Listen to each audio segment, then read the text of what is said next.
Venir en muchas ocasiones y para mí es un gusto repetir siempre en sitios por donde he pasado.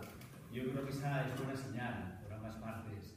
Yo siempre me llevo de aquí muchas cosas y tengo la suerte de que en muchos centros de Galicia, como puede ser en este, pues la relación que tengo con algunas profesoras o profesores es una relación que va más allá de la literatura, son amigos y amigas ya después de tantos años compartiendo un montón de cosas.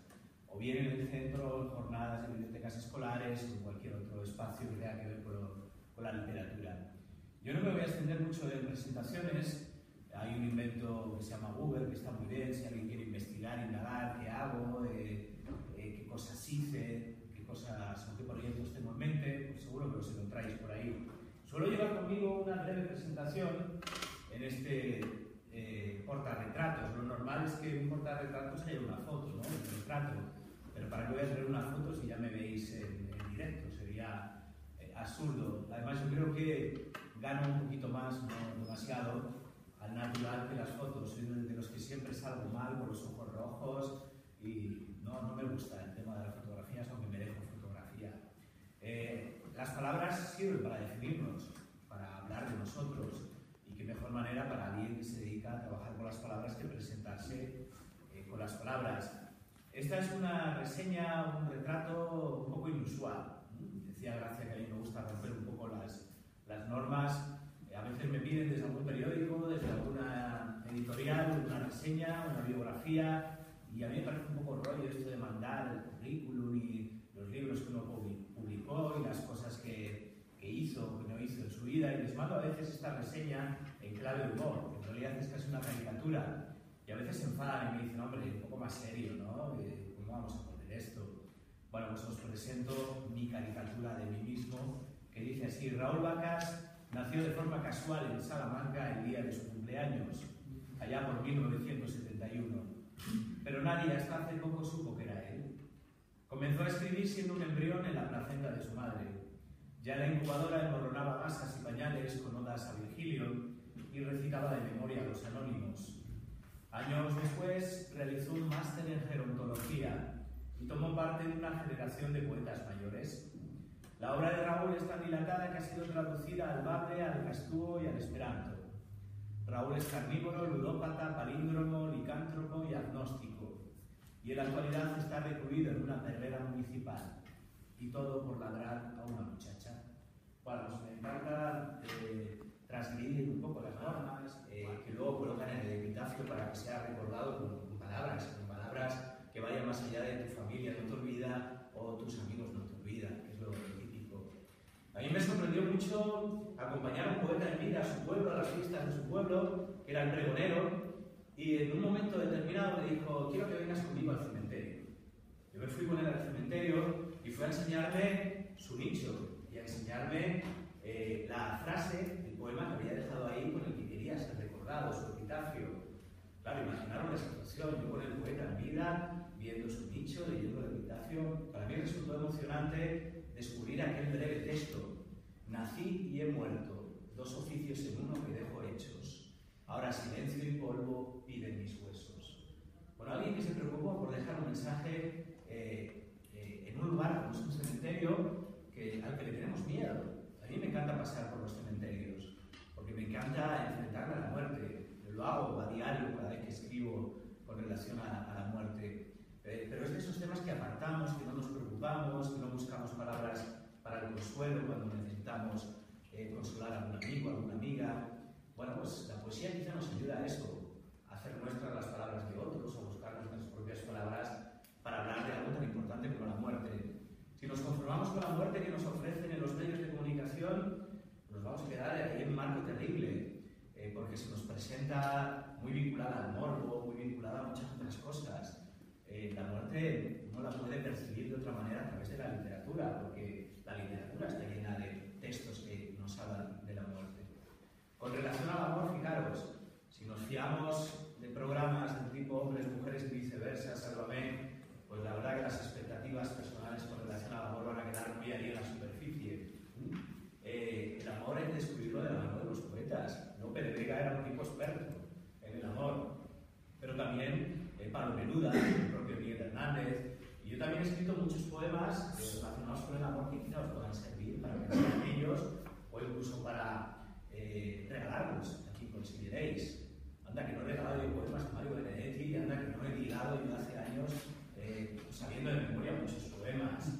Bueno, pues parecerá algo absurdo, pero así es, las palabras tejen unas relaciones maravillosas. Un gran poeta llamado Rafael Pérez Estrada dice en un breve verso: se alzó tanto el lenguaje entre nosotros que tuve que besarla. Me parece fantástico porque con las palabras se puede tejer unas relaciones absolutamente sólidas, maravillosas, y si le diéramos importancia a las palabras no habría tantas muertes de mujeres, de hombres. Si supiéramos perdonar, si supiéramos hablar del amor en un sentido profundo, pues no ocurrían muchas de las cosas que ocurren, por desgracia. Yo hace años abrí el corazón y mostrarlo, y es algo que deberíamos hacer todos. Yo creo que los cardiólogos y los poetas nos parecemos mucho, porque nos interesamos por lo que sucede en el interior del corazón. Pero no solo en el interior del corazón. Los clásicos ya se debatían entre lo que dicta el corazón y lo que dicta la razón. Qué curioso que dentro de la palabra corazón esté la palabra razón también. El lenguaje a veces es caprichoso, pero el lenguaje a veces nos ofrece cosas maravillosas. Bueno, pues a mí me gusta mostrar cómo es un corazón por dentro para que hagamos eso de vez en cuando, para que nos preocupemos de ver si efectivamente tenemos un corazón ahí dentro, si está latiendo, si vivimos con cierta intensidad, tal y como nos dicen los clásicos: aprovecha el tiempo, vive, disfruta, carpe diem, carpe noctem, porque la noche también es importante, lógicamente. Bueno, pues importante atender a lo que sucede en el mundo de las emociones, en el mundo de los sueños, de las utopías. Quizá la mejor definición que he escuchado yo en relación a la escritura fue por parte de un filósofo y escritor, José Luis San Pedro, que decía que escribir es un trabajo de minero de uno mismo. A mí me parece que es una idea fantástica, y si cambiáis escribir por componer música o por fotografiar o por dibujar, cualquier disciplina artística nos va a permitir conocernos, y la escritura desde luego, porque uno escribe cuando necesita desahogarse, uno escribe muchas veces para entenderse a sí mismo, y todos tenemos cosas valiosísimas. Si hacemos ese trabajo de buscar esa parte valiosa que tiene que ver con nuestros sueños, nuestras emociones, pues estamos haciendo ese trabajo de mineros de nosotros mismos. Y nos podemos llevar una sorpresa. Yo en el instituto empecé a hacer ese trabajo de buscarme por dentro, de ponerle palabras a las emociones, a los sentimientos. Y bueno, pues estoy aquí gracias a aquello. Yo escribí un poema inocente de amor. Hay que reconocer que casi todos los poetas llegamos al mundo de la poesía gracias al amor o al desamor. Y yo escribí un poema inocente que presenté a un concurso en el instituto y me dieron un segundo premio. Yo jamás pensé que me iba a dedicar a la literatura, pero aquel segundo premio me supuso muchas cosas.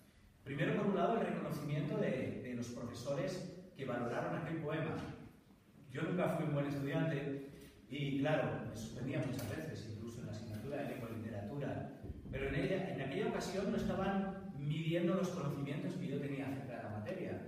Estaban tratando de calibrar las palabras con las que yo hablaba de amor, de las emociones. Y bueno, que me dieran un premio, pues para mí fue muy significativo. El dinero que acompañaba aquel premio yo lo invertí en libros, porque había que gastarlo en material escolar. Y en aquellos primeros libros yo empecé a ponerme en contacto casi en soledad con la poesía. Antología del monstruoso mundo, de Damas Alonso, un libro que no es nada fácil. Rafael Alberti, un libro de cátedra que reunía dos, en realidad, en uno, sobre los ángeles, y luego un libro que a mí me resultó maravilloso, donde descubrí otra cara de la poesía. Yo era un tonto y lo que he visto me ha hecho dos tontos. Un libro fantástico que es un homenaje a Buster Keaton, al Borde del Flaco, al cine mudo. Bueno, pues un libro que a mí me pareció sorprendente.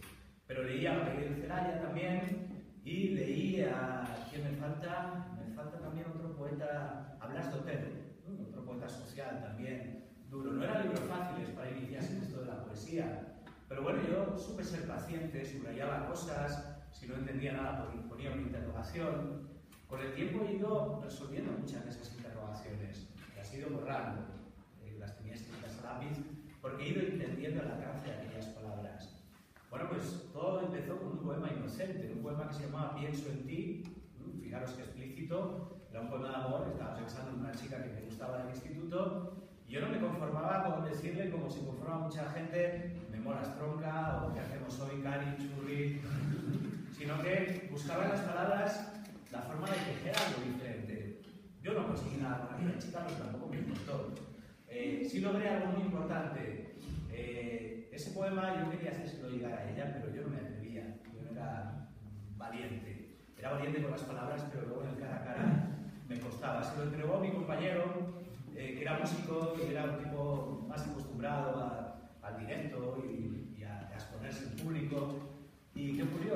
Esa chica fue a buscarme al aula cuando leyó el poema y vino a darme las gracias. Nunca le habían dedicado un poema. Bueno, pues para mí aquello fue importante. Yo fui el primero que le dedicó un poema. Que a lo mejor sigue recordando el poema, quién sabe. Yo me llevé un segundo premio y curiosamente ganó una chica, una compañera de clase, que escribió un poema sobre la muerte. Murió un familiar y escribió un poema de desahogo y ganó, porque cuando uno escribe desde el sentimiento, pues nos damos cuenta de que las palabras adquieren cierta altura. Y fijaros, en aquella ocasión ganó la muerte, al amor. Bueno, pues perfecto, los dos grandes temas. Faltaría la vida para completar ese terceto de temas. Aquella chica que escribió ese poema nunca más se dedicó a la literatura. Bueno, tenía otros intereses, pero aquel poema le sirvió para desahogarse. Yo sí que me dediqué poco a poco, fui haciendo incluso letras de canciones para este amigo músico. Hace poco me junté con él después de muchísimos años y nos echamos unas risas recordando aquellas letras de aquellas canciones que escribíamos, que en muchos casos eran parodias de poemas conocidos. Claro, yo descubrí en el instituto las nanas de la cebolla. Yo dije, yo voy a hacer las nanas de la cerveza, son más apetecible que la cebolla.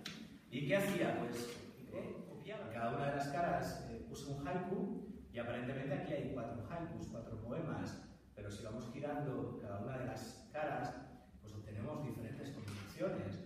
Y a lo mejor nos encontramos con una sorpresa al darle una vuelta de tuerca a un verso, que es algo que habitualmente hacemos los poetas. Huir de lo previsible para tratar de buscar una frase que nos impacte, que nos haga pensar, que nos invite a muchas otras cosas.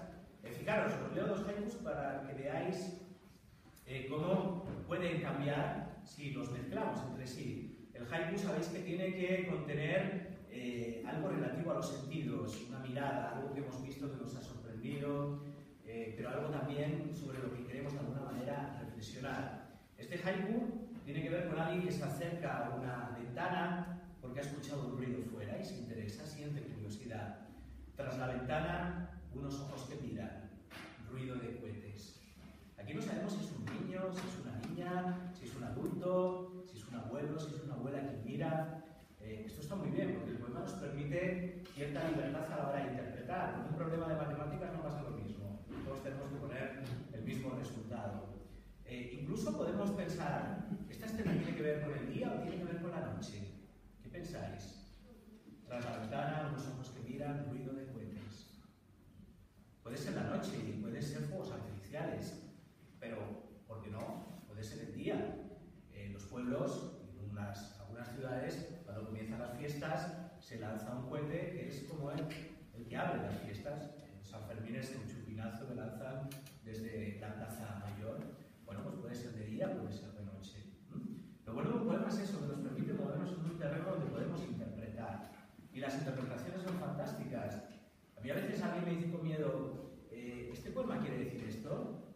Pues si tú lo has entendido así, pues yo creo que está bien. ¿Está bien esto que yo he interpretado? Pues muchas veces sí, efectivamente está bien. Hay que ser valientes a la hora de interpretar y de opinar. Aquí hay otro haiku un poco más triste. Día de entierro, junto al sauce ya seco, llora un anciano. ¿Qué pasaría si de repente ponemos el verso anterior en este? Día de entierro, junto al sauce ya seco, ruido de cohetes. Hombre, parece que no cuadra mucho los cohetes, es algo festivo con un día de entierro. A lo mejor en México sí tiene mucho sentido este haiku, a lo mejor aquí no. Bueno, ¿y por qué no el ruido de cohetes? A lo mejor huimos de lo previsible y el poema nos sacude de alguna manera, nos da una pequeña descarga porque vemos que algo no cuadra en él. Pues la poesía consiste en eso, en la música, en tratar de jugar con las palabras para conseguir un efecto y un efecto que sea importante. Y fijaros,